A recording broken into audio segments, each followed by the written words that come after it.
Video নিয়ে আজ চলে এলাম ছোট্ট একটা রেসিপি ভিডিও নিয়ে। এই রেসিপিটা আমার মার থেকে শেখা। মা এটা খুব সুন্দর করে বানাতো।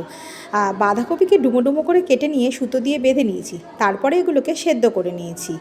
আর তারপর একটা ঘন ব্যাটার করেছি, সেই ব্যাটারের মধ্যে বাঁধাকপিগুলোকে চুবিয়ে একটু লাল লাল করে ভেজে নেব। একদম লাল হওয়া পর্যন্ত ওয়েট করব। এটা কিন্তু ভাজা খেতেও ভীষণ ভালো লাগে। তারপরে সেই তেলের মধ্যে আলুটাকেও ভেজে নিলাম।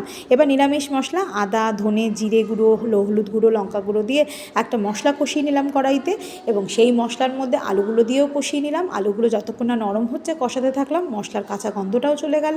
তারপরে একদম শেষে হালকা অল্প একটু জল দিয়ে এই ভাজার যে পিসগুলো আছে বাঁধাকপির, সেগুলো দিয়ে নাড়িয়ে চাড়িয়ে, বেশিক্ষণ নাড়লে কিন্তু আবার হবে না, মাথায় রাখতে হবে, অল্প নাড়তে হবে এবং লাস্টেই দিতে হবে। এবং সবশেষে গরম মশলা, ঘি দিয়ে আমরা এটাকে পরিবেশন করব।